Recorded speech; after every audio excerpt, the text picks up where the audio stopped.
October is Breast Cancer Awareness Month. November is Prostate Cancer Awareness Month. But did you know that November is also IBD Awareness Month? I bet many of you are asking, what is IBD? IBD just means inflammatory bowel disease, and there's sort of two main conditions. One is Crohn's and one is ulcerative colitis. IBD, what it generally means is that part of the gastrointestinal tract, anywhere from your mouth to your bum, is inflamed and sore. Crohn's, it can be anywhere from your mouth to your bum. Crohn's isn't very descriptive. It's named after Dr. Crohn, who discovered in 1932 that patients were having lots of inflammation in their bowel, and it wasn't due to tuberculosis, which was the main cause back then. They were young adults, which is what it affects mostly. Most people are diagnosed before the age of 30. Also, ulcerative colitis is the second part of IBD, and it's only in the large colon, meaning sort of the bottom part, and only on the surface of the bowel wall. So it presents more with strictly diarrhea and bloody diarrhea. About 70% of our patients are Crohn's and 30% are ulcerative colitis. Both of them are definitely part of our program. So I work with both of them, and my role is to help kids understand why it's happening and what it is, and to help parents cope with it.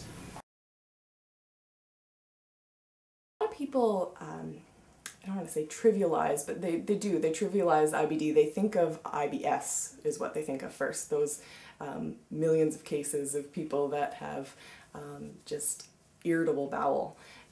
And so everybody has sort of an irritated gut, or maybe not everybody, but a lot of people. And so they sort of attribute it to that, rather than actually knowing what inflammatory bowel disease is. The average age is in their teens. It is a sort of a young adult condition. So, you know, like I said before, most kids or patients are diagnosed before they're 30, but we have children as young as 1 being diagnosed with colitis.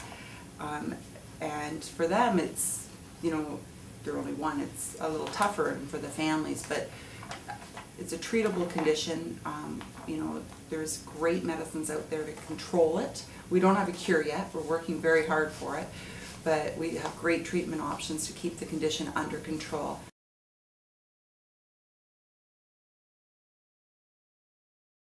So I started working for CCFC as a chapter development coordinator.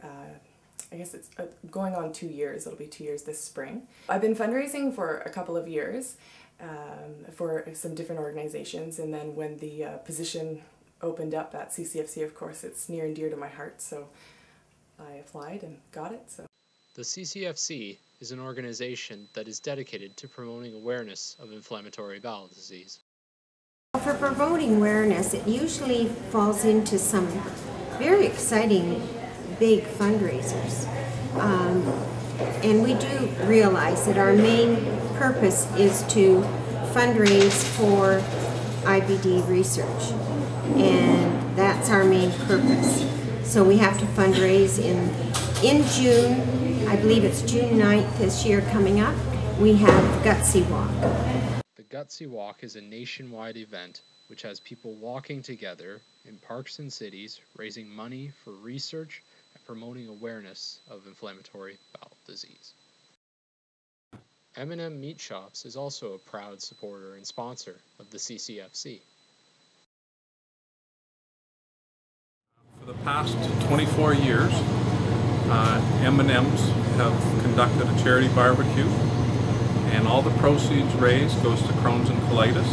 Every store across Canada, on the first Saturday of May every year, we hold a charity barbecue, and it's usually staffed by volunteers from the Crohn's and Colitis Foundation, and it's usually individuals that have a family member or themselves suffer from Crohn's, and all the proceeds raised from the charity barbecue are donated to the Crohn's and Colitis Association.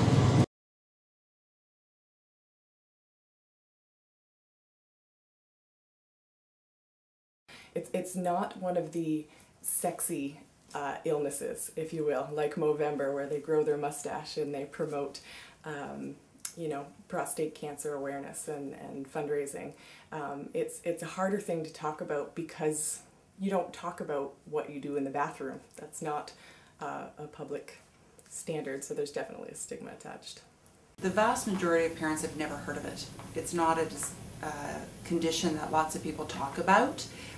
It is dealing with kids' poop and abdominal pain, and that's not usually dinner conversation for people. So it's amazing once they've left here with the diagnosis, the next time they come back and say, oh yeah, I know lots of people now that have it. But it's not a real popular public conversation. We're really trying to make it much more common and get the word out there that it's okay to talk about it and that lots of people suffer from it. 1 in 200 Canadians have it. But you know, again, because of the poop, people don't want to talk about it. Sick Kids Hospital is a leading member researching IBD and is responsible for much of the knowledge that we now know about this disease. Canada actually has the highest incidence of IBD in the world. 1 in 200 Canadians suffer from it. Our rates are going up. We're not quite sure why, whether it's just we have better early detection now, or are we more astute to going through the data and finding our numbers, but it's definitely more prevalent than it was even 10 years ago, and that children are getting it younger now.